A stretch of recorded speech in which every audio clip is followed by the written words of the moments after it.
Welcome back to Civil Engineers YouTube channel. In this short video lecture, I would like to guide you for tips for design of RCC beam. If you are working on construction site, if you are studying, so watch this video till the end to know about steel structure design of RCC beam. Let's get started, guys. The first one is size of beam. Suppose the size of the beam is so size of beam, how you can find the size of beam? So the first formula is to find depth of beam. The next one is width of beam. As you can see, guys, this is a section for the beam where we have the depth. What should be the depth of beam and what should be the width of beam? So you can use these two formulas. So to find width of beam and depth of beam, it's depend on the length of beam. So let me suppose this is a beam which length is 5 meter, right?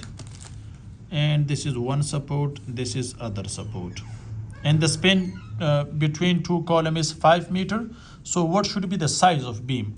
So guys, you can see the minimum depth of the beam is L divided by 16. You can find the depth of the beam. What should be the depth of beam? So the span is 5 meters. So let me put L, or you can say L, which is 5 meter divided by 16. So let me to find the depth of beam. So when you do its calculation, so you will get the value 0.31 meters. So you can say normally 31 centimeter. So say 30 centimeter.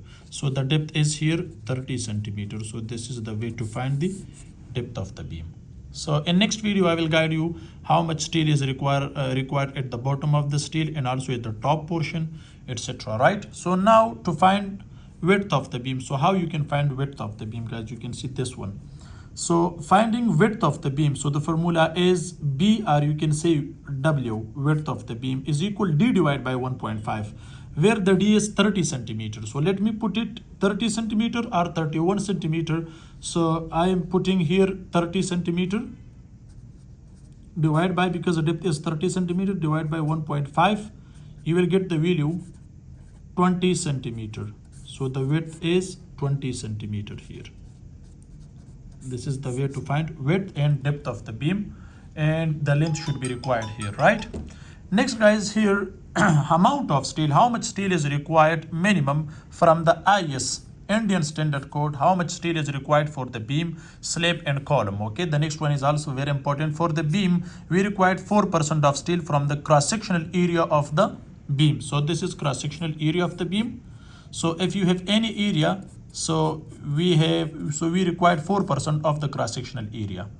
Next, how much steel is required for RCC slab? So same 4% of the cross-sectional area of slab.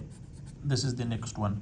And the third one is how much steel is required for RCC column. So 6% of steel is required for the cross-sectional area of column. Okay.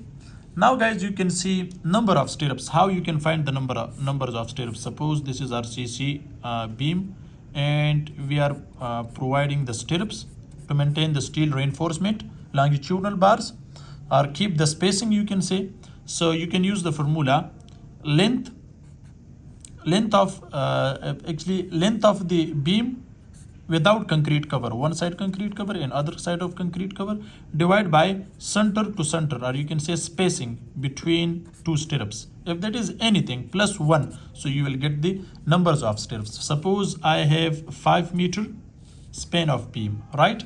So 5 meter should be divided by, suppose I am placing the steel reinforcement, the stirrups. Okay, so the stirrup spacing is, suppose center to center distance, or the spacing is, for example, 0.15. So divide by 0.15. So when you do its calculation, suppose n plus 1. So if you get any value, so these are the numbers of stirrups required in this beam, which length is 5 meters. So you can say 10 numbers we required. So 10 plus 1, so 11 numbers are required, right? So what should be the diameter and what should be the longitudinal bar diameter? So in next video, I will guide you for this. Thanks for watching. See you in next video. Goodbye.